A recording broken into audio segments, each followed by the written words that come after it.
Thaina mamangai matamgi Phunga Wari ni leibak amata ningthau ama palamme ningthau sigi koloi minglendi miyamne luwang pusi ba hairaga khangnai magi loinabi ahum lei adubu laibak thibadi leima ahumak mamitta masa amata uramde adubu leima sisa ahumak pokminnaba masin manawgumna asuki matik nungsi sanai ningthaural luwang pusi ba ahalgi matam oireklabada magi ningthau khubam sigi mahut mareng silawnaba ningthaugi I ama phauba leitaba asida awaba haibadu oiramme leima ahumdunasu ningthaurelgi awabadu khanglamme adubu mapu mahaknadi tambiramdaba asida nupi makhoinadi kari tauba ngamluni makha taba pusi khongchitta mapu magi thoksil tunginna hingba taramme asumna matam khara haukhre nongma ningthaurelgi mafamda wakhal amakhak laklamme ha aina ahalgi matamko asilakpasida imita isa amatasu uba phanglaroido aduna mapu mabu thongnijaraga isa adhar phangjaba ngambra haibadu hektamak yenglage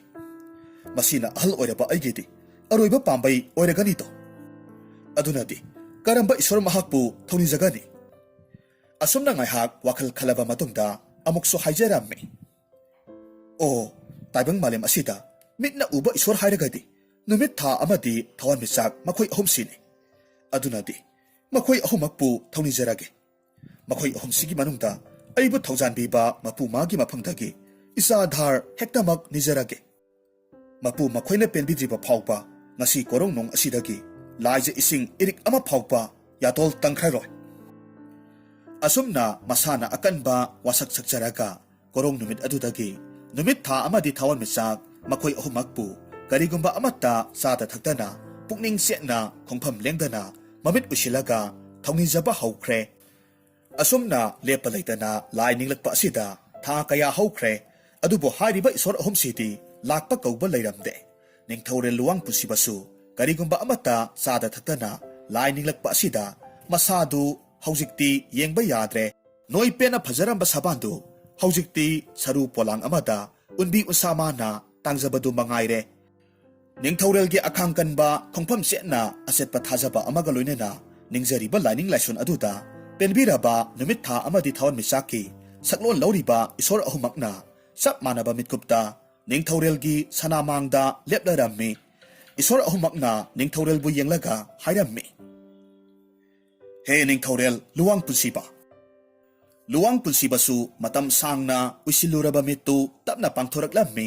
magi mitmangda masik mangal kayaga loinena awatpa amata leitana ningthijaraba isor ahumna magi mitmangda saphonglaga leirambaduda mitkupkani haiba kawba makhai yenglaga leirammi mathamoidasu haraubana loikhre ngaihak yenglaba matungda wakhal laktuna isor ahumakpu khu leitana khurumjarammi ningthaurelgi mataw aduda momon nok pamaithongga loinena isor ahumna hairakhi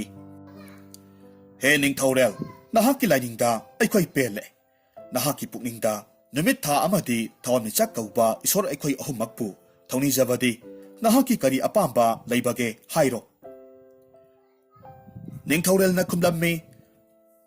nanagi thamosina matik mayai leiraba isor ahumakpu taibang malem asida mitna uba ngamba isorni khanjaduna thongnijabani nanaina isor ahumakpu thongnijabadi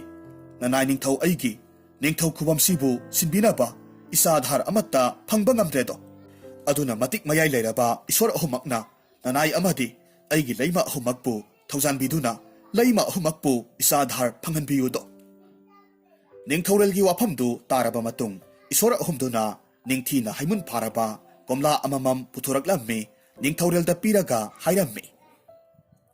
phare nahaki ningjaribado phangnanaba wa haige munna taw aikhoina piriba haimun pharaba hai ahumse loksillo aduga nahaki leima ahumda amamam pijau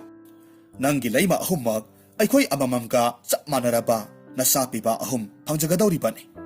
adubone nangi leima singna haisi sadiba phawbadi ngasi aikhoina piriba haisigi wari singse nangna nangi leima singda khanganluba lithokluba yade karigumba khanganluba thoknabadi haisigi mayai chamdawribani masimadi kawganuko wahi khara sigaloinana haimun pharaba komla ahumdu piramlaba matung isor ahumdusu ningthaurelgi mitmangdagi mami samkhre komla ahumdu puraga ningthaurelsu leima sija ahumgi manakta laklammi ꯑꯗꯨꯕꯨ ꯂꯩ ꯃꯁꯤꯖ ꯑꯇꯣꯟꯕꯤꯗꯤ ꯃꯄꯥꯝ ꯂꯝꯗꯝ ꯈꯣꯡꯗꯣꯏ ꯍꯨꯟꯈꯤꯕꯅ ꯃꯍꯥꯛꯇꯤ ꯂꯩꯔꯝꯗꯦ꯫ ꯂꯩ ꯃꯁꯤꯖ ꯑꯅꯤꯒꯤ ꯃꯅꯥꯛꯇ ꯆꯪꯁꯤꯜꯂꯛꯂꯒ ꯅꯤꯡꯊꯧꯔꯦꯜꯅ ꯍꯥꯏꯔꯝꯃꯤ, ꯇꯥꯔꯤꯕ꯭ꯔꯥ? ꯑꯩꯒꯤ ꯂꯩꯃ ꯑꯅꯤꯃꯛ ꯍꯩꯃꯨꯟ ꯐꯥꯔꯕ ꯀꯣꯝꯂꯥ ꯑꯍꯨꯝꯁꯦ ꯅꯈꯣꯏ ꯅꯆꯤꯟ ꯅꯅꯥꯎ ꯑꯍꯨꯝꯃꯛ ꯑꯃꯃꯝ ꯆꯥꯃꯤꯟꯅꯧ꯫ ꯅꯅꯥꯎꯇꯣꯟꯒꯤ ꯁꯔꯨꯛꯇꯣ ꯑꯃ ꯈꯥꯛꯂꯦ ꯍꯥꯏꯔꯒ ꯅꯈꯣꯏ ꯑꯅꯤꯅ ꯑꯃꯃꯝ ꯆꯥꯔꯣ꯫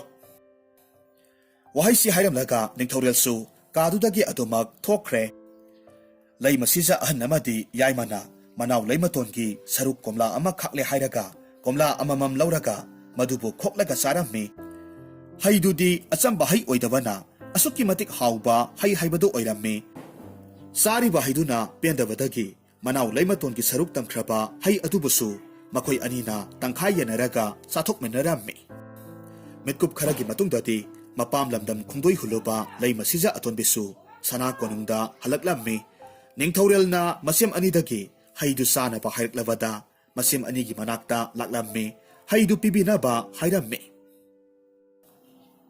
ꯏꯁꯦꯝ ꯑꯅꯤꯕꯨ ꯏꯅꯤꯡꯊꯧꯅ ꯏꯁꯦꯝ ꯑꯅꯤꯗ ꯍꯩꯃꯨꯟ ꯐꯥꯔꯕ ꯀꯣꯝꯂꯥ ꯑꯩꯒꯤ ꯁꯔꯨꯛꯁꯨ ꯄꯤꯕꯤꯔꯝꯃꯤ ꯍꯥꯏꯗꯅ ꯇꯥꯛꯄꯤꯔꯛꯏꯗꯣ꯫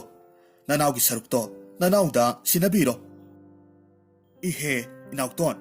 ꯍꯩꯗꯨꯗꯤ ꯏꯅꯥꯎꯇꯣꯟꯅ ꯁꯅꯥ ꯀꯣꯅꯨꯡꯁꯤꯗ ꯂꯩꯇꯕ ꯃꯤꯠꯀꯨꯞ ꯑꯣꯏꯕꯁꯤꯗ ꯅꯁꯦꯝ ꯑꯣꯏꯕꯤ ꯑꯩꯈꯣꯏꯅꯤꯅ ꯌꯦꯟꯅꯔꯒꯕꯨ ꯆꯥꯊꯣꯛꯈ꯭ꯔꯦ꯫ ꯅꯁꯦꯝ ꯑꯅꯤꯕꯨ ꯋꯥꯔꯧ ꯄꯨꯛꯂꯧ ꯇꯧꯒꯅꯨꯀꯣ ꯏꯅꯥꯎꯇꯣꯟ꯫ ꯂꯩ ꯃꯁꯤꯖ ꯑꯇꯣꯟꯕꯤꯁꯨ ꯀꯔꯤꯁꯨ ꯈꯟꯗꯅ ꯋꯥꯐꯝꯗꯨ ꯅꯤꯡꯊꯧꯔꯦꯜꯒꯤ ꯃꯅꯥꯛꯇ ꯆꯠꯂꯒ ꯇꯝꯂꯨꯔꯦ꯫ ꯑꯗꯨꯕꯨ ꯅꯤꯡꯊꯧꯔꯦꯜꯗꯤ ꯁꯥꯎꯕꯅ ꯃꯩ ꯍꯧꯈ꯭ꯔꯦ꯫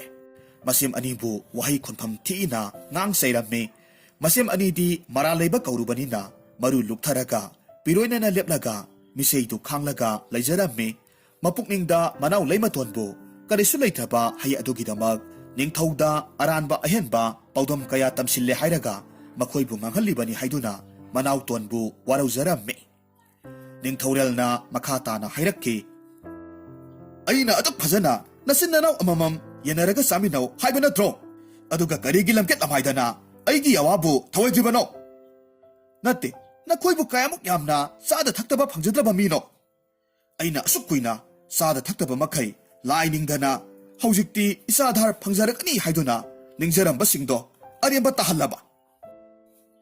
ꯋꯥꯐꯝꯗꯨ ꯇꯥꯔꯨꯕ ꯑꯗꯨꯗ ꯂꯩꯃ ꯑꯍꯨꯝꯗꯨꯗꯤ ꯉꯛꯄꯗ ꯈꯝ ꯊꯦꯡꯈ꯭ꯔꯦ꯫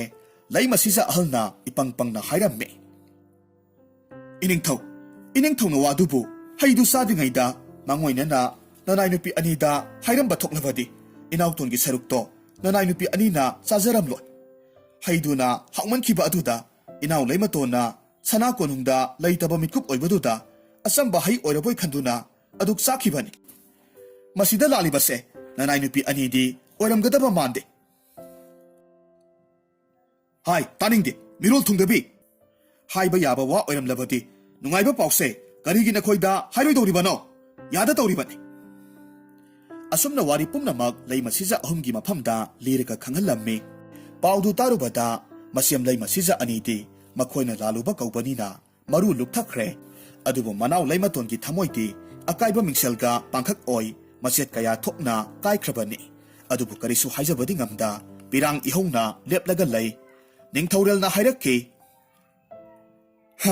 ꯈꯪꯗ꯭ꯔꯦ, ꯋꯥꯔꯤ ꯂꯥꯏꯔꯤꯛ ꯀꯌꯥꯗ ꯏꯁꯣꯔꯗꯒꯤ ꯌꯥꯏꯐ ꯃꯪꯒꯣꯜ ꯐꯪꯕꯁꯤꯗꯤ ꯅꯪꯅ ꯅꯤꯡꯖꯔꯤꯕ ꯑꯗꯣ ꯊꯨꯡꯖꯔꯣ ꯑꯁꯨꯝꯅ ꯍꯥꯏꯅꯕꯗꯤ ꯇꯥꯈ꯭ꯔꯦ꯫ ꯑꯗꯨꯕꯨ ꯑꯩꯒꯤꯗꯤ ꯀꯣꯝꯂꯥ ꯑꯣꯏꯅ ꯄꯤꯔꯝꯗꯅ ꯑꯩꯒꯤ ꯆꯥꯕ ꯊꯛꯄ ꯐꯪꯖꯗ꯭ꯔꯕꯤ ꯑꯣꯛꯄꯤ ꯃꯥꯅ ꯅꯣꯏꯔꯕꯤ ꯂꯩ ꯃꯁꯤꯖ ꯑꯅꯤꯁꯤꯅ ꯁꯤꯠ ꯅꯥꯟꯅ ꯊꯧꯒꯜ ꯐꯪꯈ꯭ꯔꯦ꯫ ꯀꯔꯝ ꯊꯣꯛꯂꯒꯕ ꯈꯪꯗ꯭ꯔꯦ, ꯃꯄꯨꯒꯤ ꯅꯣꯡꯗꯝꯈꯣꯜ ꯌꯦꯡꯕ ꯇꯥꯕꯅꯤ꯫ ꯑꯁꯨꯝꯅ ꯍꯥꯏꯔꯝꯂꯒ ꯀꯥꯗꯨꯗꯒꯤ ꯂꯣꯏꯅꯃꯛ ꯊꯣꯛꯅꯈ꯭ꯔꯦ꯫ ꯍꯧꯖꯤꯛ ꯂꯩꯍꯧꯔꯤꯕ ꯍꯥꯏꯕꯕꯨ ꯂꯩ ꯃꯁꯤꯖ ꯑꯇꯣꯟꯕꯤ ꯈꯛꯇꯅꯤ꯫ ꯑꯗꯨꯕꯨ ꯃꯁꯦꯝ ꯂꯩ ꯃꯁꯤꯖ ꯑꯅꯤꯗꯒꯤ ꯃꯔꯧꯁꯤꯡ ꯍꯦꯟꯅ ꯂꯩꯕꯤ ꯂꯩꯃꯇꯣꯟꯅꯤ꯫ ꯃꯍꯥꯛꯅ ꯈꯜꯂꯤ, ꯁꯣꯏꯐꯗ꯭ꯔꯕ ꯏꯁꯣꯔꯒꯤ ꯍꯩꯅꯤ꯫ ꯑꯗꯨꯗꯤ ꯏꯁꯦꯝ ꯑꯅꯤꯗꯤ ꯑꯄꯣꯛꯄꯤ ꯃꯃꯥ ꯍꯥꯏꯕꯗꯣ ꯃꯤꯡꯊꯣꯜ ꯁꯣꯏꯗꯅꯃꯛ ꯐꯪꯈ꯭ꯔꯒꯅꯤ꯫ ꯑꯗꯨꯅ ꯑꯩ ꯀꯔꯤ ꯇꯧꯅꯤ?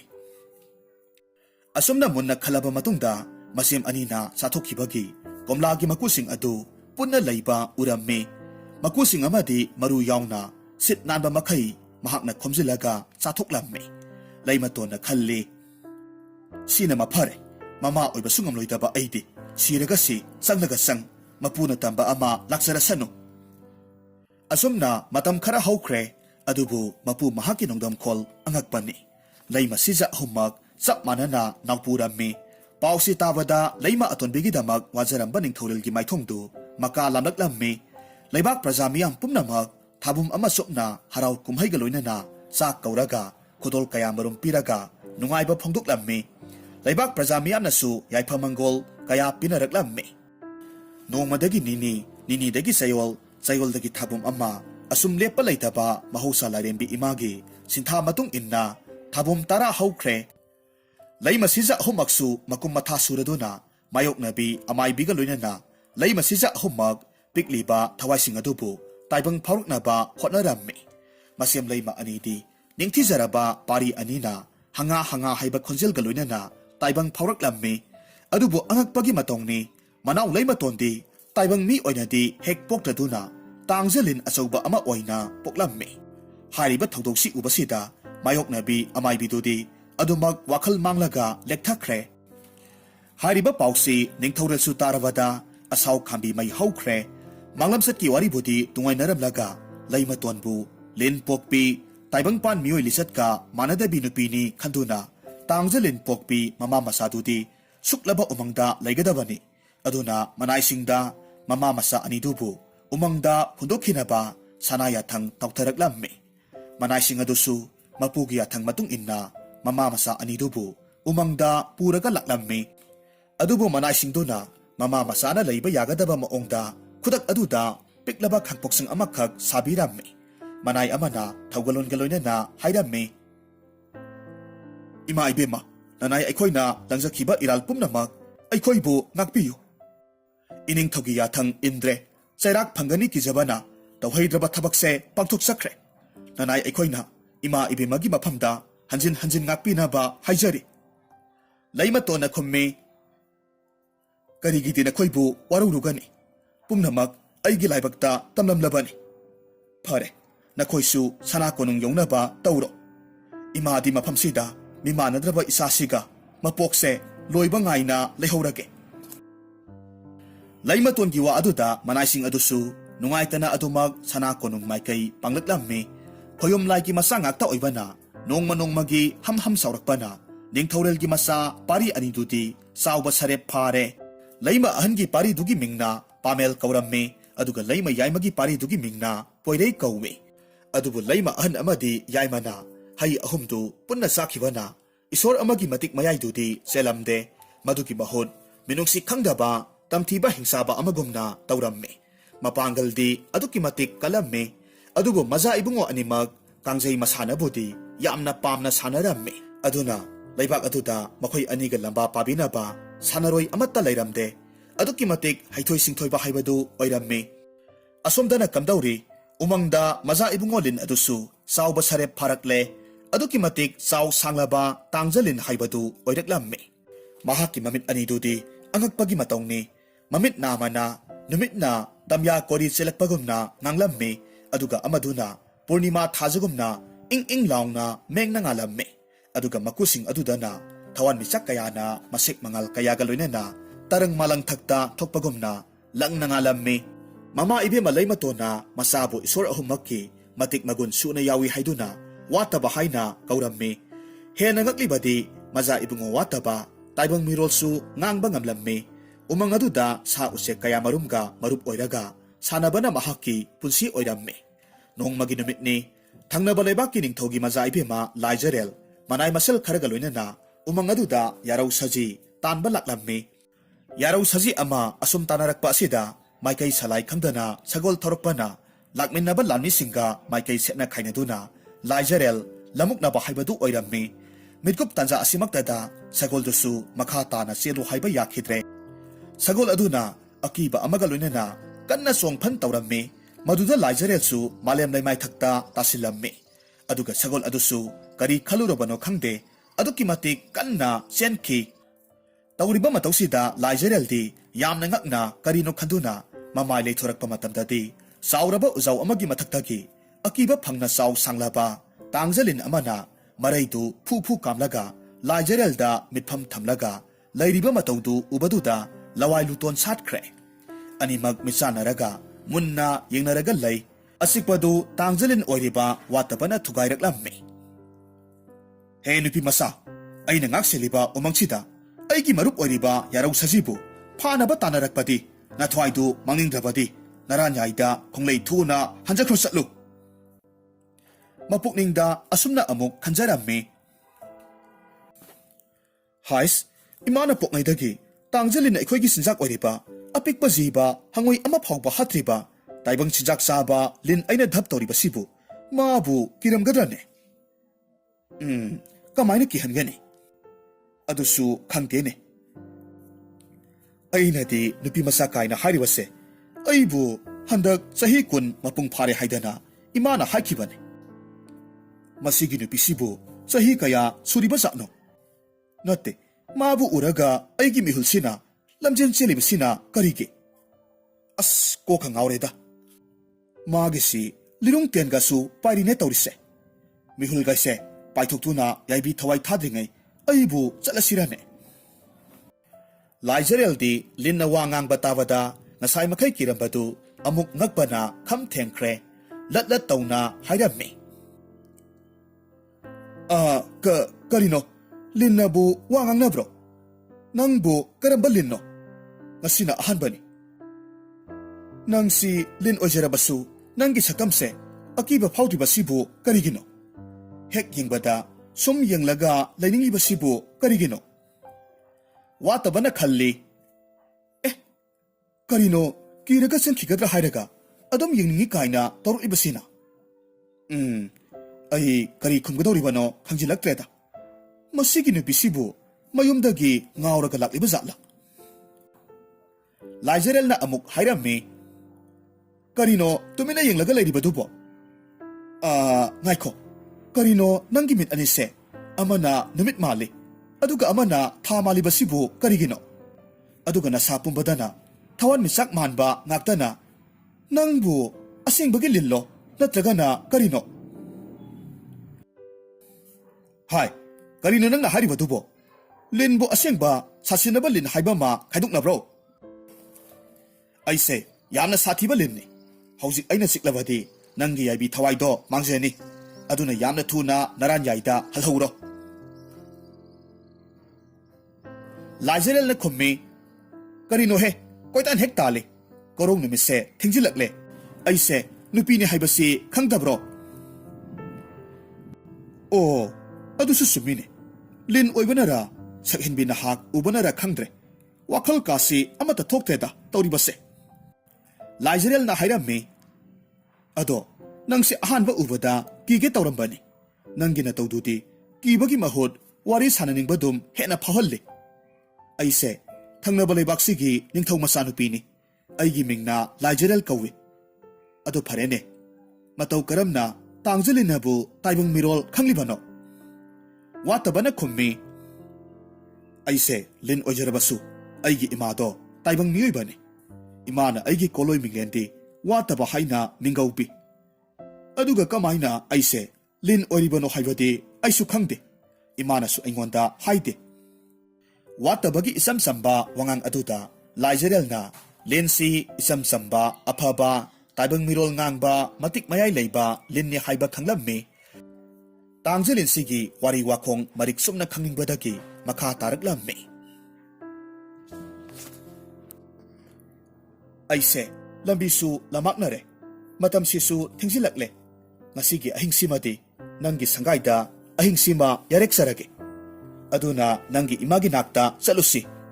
ꯅꯍꯥꯛ ꯌꯥꯅꯤꯡꯗꯕ꯭ꯔꯣ ꯃꯁꯛ ꯐꯖꯕꯤ ꯎꯄꯥꯏ ꯂꯩꯖꯗ꯭ꯔꯕꯤ ꯂꯩꯁꯥꯕꯤꯒꯤ ꯃꯇꯦꯡ ꯄꯥꯡꯕꯗꯤ ꯃꯍꯩ ꯆꯥꯎꯏ ꯍꯥꯏꯅꯕꯅꯤꯀꯣ ꯑꯁꯨꯝꯅ ꯋꯥꯇꯕꯅꯁꯨ ꯌꯥꯔꯗꯨꯅ ꯃꯈꯣꯏ ꯈꯥꯡꯄꯣꯛꯁꯪ ꯑꯗꯨꯗ ꯂꯥꯛꯂꯝꯃꯤ ꯂꯥꯏꯖꯔꯦꯜꯕꯨ ꯃꯁꯛ ꯇꯥꯛꯂꯝꯃꯤ ꯋꯥꯇꯕꯒꯤ ꯑꯄꯣꯛꯄꯤ ꯃꯃꯥꯗꯒꯤ ꯋꯥꯇꯕꯒꯤ ꯋꯥꯔꯤ ꯄꯨꯝꯅꯃꯛ ꯇꯥꯔꯕ ꯑꯗꯨꯗ ꯂꯥꯏꯖꯔꯦꯜꯒꯤ ꯊꯃꯣꯏꯗ ꯋꯥꯇꯕꯕꯨ ꯂꯣꯟꯅ ꯅꯨꯡꯁꯤꯕ ꯐꯥꯎꯔꯝꯃꯤ ꯋꯥꯇꯕꯁꯨ ꯃꯁꯥ ꯑꯁꯤ ꯀꯅꯥꯅꯣ ꯍꯥꯏꯕ ꯈꯪꯂꯕ ꯑꯗꯨꯗ ꯃꯄꯥꯕꯨꯡ ꯅꯤꯡꯊꯧꯕꯨ ꯑꯗꯨꯛꯀꯤ ꯃꯇꯤꯛ ꯋꯥꯔꯧꯔꯝꯃꯤ ꯃꯊꯪꯒꯤ ꯀꯣꯔꯧ ꯅꯨꯃꯤꯠꯇ ꯋꯥꯇꯕꯅ ꯂꯝꯕꯤ ꯇꯥꯛꯄꯤꯗꯨꯅ ꯎꯃꯪꯗꯨꯒꯤ ꯉꯝꯈꯩ ꯐꯥꯎꯕ ꯊꯤꯟꯗꯣꯛꯄꯤꯔꯝꯃꯤ ꯂꯥꯏꯖꯔꯦꯜꯁꯨ ꯃꯊꯪꯒꯤ ꯀꯣꯔꯧ ꯅꯨꯃꯤꯠꯇ ꯑꯃꯨꯛ ꯊꯦꯡꯅꯁꯤ ꯍꯥꯏꯔꯝꯂꯒ ꯃꯍꯥꯛꯀꯤ ꯃꯌꯨꯝꯗ ꯑꯗꯨꯃꯛ ꯍꯟꯈ꯭ꯔꯦ ꯍꯥꯏꯔꯤꯕ ꯅꯨꯃꯤꯠ ꯑꯁꯤꯒꯤ ꯑꯍꯤꯡ ꯇꯥꯡꯂꯧ ꯊꯦꯡꯂꯕ ꯃꯇꯝꯅꯤ ꯋꯥꯇꯕ ꯏꯍꯩ ꯍꯩꯅꯗꯅ ꯃꯁꯥꯗꯨ ꯑꯋꯥ ꯆꯩꯅꯥ ꯀꯌꯥꯃꯔꯨꯝ ꯐꯥꯎꯔꯝꯃꯤ ꯑꯁꯨꯝꯅ ꯑꯋꯥꯕꯗꯨ ꯈꯪꯂꯛꯄ ꯑꯁꯤꯗ ꯇꯥꯡꯖꯂꯤꯟ ꯑꯣꯏꯕꯒꯤ ꯍꯧꯅꯁꯥ maku huba haurakhi watabadi wakhal tadana awa sainadu khanglammi masagi ayo sainadu bu mama oibi leimatona seba tawramme adubu mapugi nongdam khol angakpani kananasu kakpangamde haibaduni watabana maku huba loirakpa matamdadi tangjelin oiramba watabadu taibang samu haksang onthoraklammi matausi ubasida mama oibi leimatondi ngakpada kham thengkre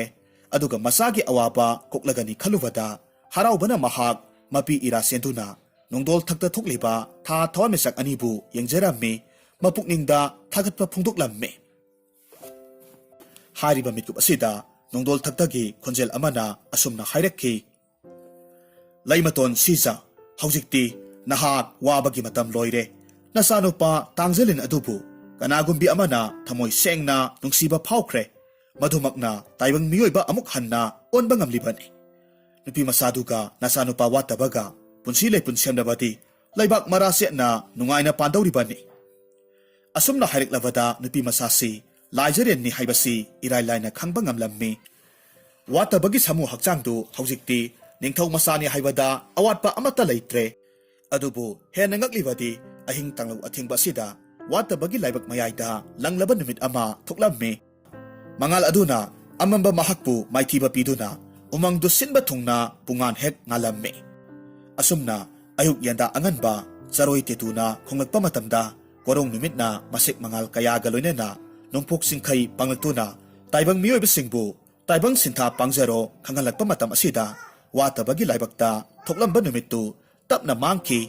ing launa purnima thajagumna ningthijaraba tha amana amuk mahut sinkhre aduga haksangi thabak amadi nangangi saruk sinba thungna kuphet kaphet ngaliba tandangomna thawan misak singna ningthiraba thadugi leiteng haplammi masidagi mama oibi leimasija atonbina khangle madudi masanupa watabagi samu haksang asida numidangi matamdana numit thokpa aduga ayuk nungthilgi matamdana tha thawan misak thoi haibasi khanglammi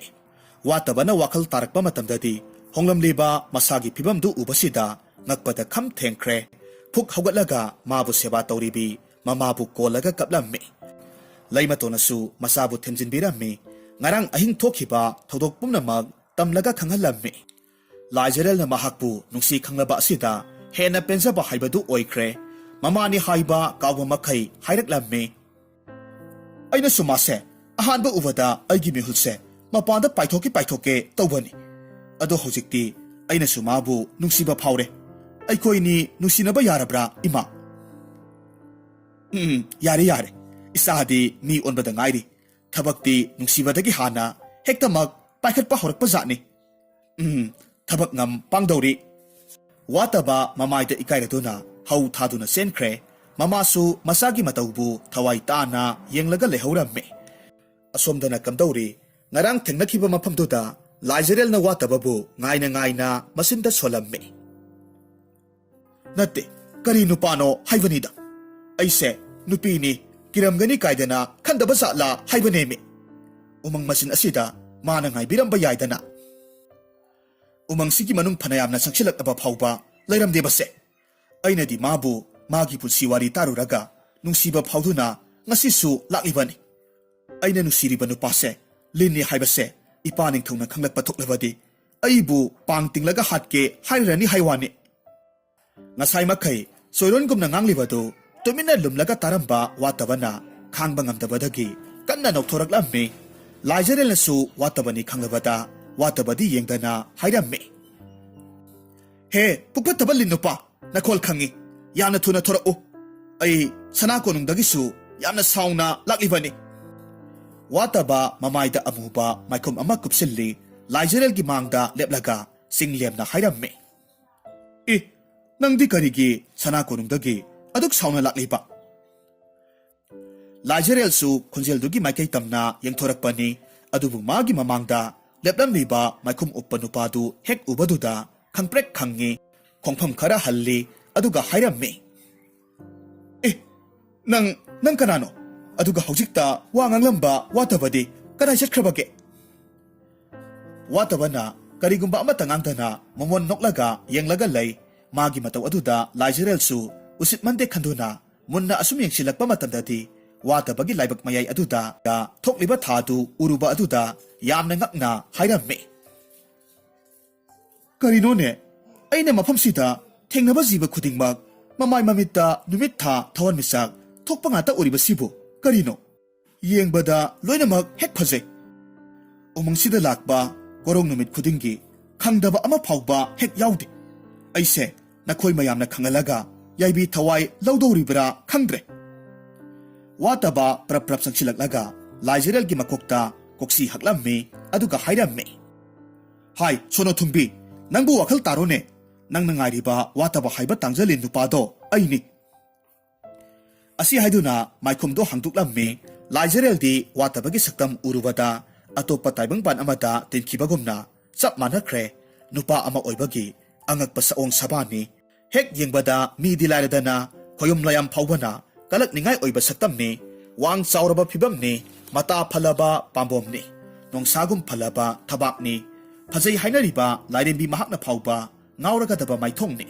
ꯂꯥꯏꯕꯛ ꯃꯌꯥꯏ ꯑꯗꯨꯗꯅ ꯐꯖꯔꯕ ꯄꯨꯔꯅꯤꯃꯥ ꯊꯥꯖꯒꯨꯝ ꯅꯤꯡꯊꯤꯖꯔꯕ ꯊꯥ ꯊꯣꯛꯄꯗꯨ ꯎꯔꯕꯗꯨꯗ ꯂꯥꯏꯖꯔꯦꯜ ꯋꯥꯈꯜ ꯂꯥꯛꯂꯗꯨꯅ ꯋꯥꯈꯜ ꯏꯇꯥ ꯇꯥꯗꯅ ꯍꯥꯏꯔꯛꯈꯤ, ꯅꯪꯕꯨ ꯑꯁꯦꯡꯕꯒꯤ ꯑꯩꯒꯤ ꯂꯤꯟ ꯅꯨꯄꯥ ꯋꯥꯇꯕꯗꯨꯔꯣ? ꯍꯩꯃꯥ ꯍꯣꯏ ꯍꯩꯋꯥꯅꯤ, ꯑꯩꯁꯦ ꯅꯪꯒꯤ ꯅꯨꯄꯥ ꯂꯤꯟꯖꯥꯎ ꯋꯥꯇꯕꯅꯤ꯫ ꯑꯁꯨꯝꯅ ꯑꯃꯨꯛ ꯍꯟꯅ ꯑꯅꯤꯔꯛ ꯁꯨꯕ ꯑꯣꯏꯅ ꯀꯣꯛꯁꯤ ꯍꯛꯂꯝꯃꯤ꯫ ꯂꯥꯏꯖꯔꯦꯜ ꯋꯥꯈꯜ ꯂꯥꯛꯂꯗꯨꯅ ꯃꯥꯅ ꯍꯥꯏꯈꯤ ꯉꯥꯡꯈꯤꯕ ꯄꯨꯝꯅꯃꯛ ꯅꯤꯡꯁꯤꯡꯂꯨꯕꯗ ꯃꯃꯥꯏꯗꯨ ꯍꯌꯥꯏ ꯑꯃꯨꯟꯕꯃꯨꯛ ꯉꯥꯡꯁꯤꯟꯈ꯭ꯔꯦ꯫ ꯋꯥꯇꯕꯅ ꯍꯥꯏꯔꯝꯃꯤ, ꯌꯥꯔꯦ ꯌꯥꯔꯦ, ꯏꯀꯥꯏꯔꯅꯨ꯫ ꯅꯪꯅ ꯑꯩꯕꯨ ꯊꯃꯣꯏ ꯁꯦꯡꯅ ꯅꯨꯡꯁꯤꯕꯤꯕꯗꯨꯅ ꯃꯔꯝ ꯑꯣꯏꯔꯒ ꯑꯩꯁꯦ ꯑꯃꯨꯛ ꯍꯟꯅ ꯇꯥꯏꯕꯪ ꯃꯤ ꯑꯣꯟꯕ ꯉꯝꯂꯤꯕꯅꯤ꯫ ꯑꯁꯨꯝꯅ ꯃꯃꯥꯅ ꯂꯤꯕꯤꯔꯛꯈꯤꯕ ꯋꯥꯔꯤ ꯄꯨꯝꯅꯃꯛ ꯂꯥꯏꯖꯔꯦꯜꯗꯁꯨ ꯈꯪꯍꯜꯂꯝꯃꯤ꯫ ꯑꯗꯣ ꯅꯪꯒꯤ ꯅꯨꯃꯤꯠꯀ ꯊꯋꯥꯟꯃꯤꯆꯥꯛꯀꯗꯤ ꯀꯗꯥꯏꯗ ꯂꯩꯈ꯭ꯔꯕꯒꯦ? ꯋꯥꯇꯕꯅ ꯈꯨꯝꯃꯤ, ꯅꯣꯡꯃꯗꯣꯟꯊꯛꯇ ꯊꯣꯛꯂꯤꯕ ꯀꯣꯔꯣꯡ ꯅꯨꯃꯤꯠ ꯑꯁꯤꯅ ꯅꯣꯡꯆꯨꯞ ꯆꯤꯡꯌꯥ ꯄꯥꯡꯈ꯭ꯔꯕ ꯑꯃꯝ ꯑꯉꯥꯟ ꯁꯤꯟꯅꯈ꯭ꯔꯕ ꯃꯇꯝꯗ ꯑꯩꯒꯤ ꯂꯥꯏꯕꯛ ꯑꯁꯤꯗ ꯊꯣꯛꯂꯤꯕ ꯊꯥꯁꯤꯒꯤ ꯃꯍꯨꯠ ꯀꯣꯔꯣꯡ ꯅꯨꯃꯤꯠ ꯑꯣꯏꯅ ꯊꯣꯛꯂꯛꯀꯅꯤ꯫ ꯑꯗꯨꯒ ꯑꯩꯒꯤ ꯐꯤꯖꯦꯠ ꯂꯩꯇꯦꯡꯂꯤꯕ ꯍꯛꯆꯥꯡꯒꯤ ꯃꯐꯝꯁꯤꯡ ꯑꯁꯤꯗꯅ ꯊꯋꯥꯟꯃꯤꯆꯥꯛꯁꯤꯡꯅ ꯂꯦꯡꯗꯅ ꯂꯩꯔꯤ꯫ ꯑꯗꯨ ꯉꯁꯥꯏ ꯅꯪꯅ ꯁꯅꯥ ꯀꯣꯅꯨꯡꯗꯒꯤ ꯌꯥꯝꯅ ꯁꯥꯎꯅ ꯂꯥꯛꯂꯤꯕꯅꯤ ꯍꯥꯏꯔꯤꯕꯗꯨꯕꯨ ꯀꯔꯤꯒꯤꯅꯣ?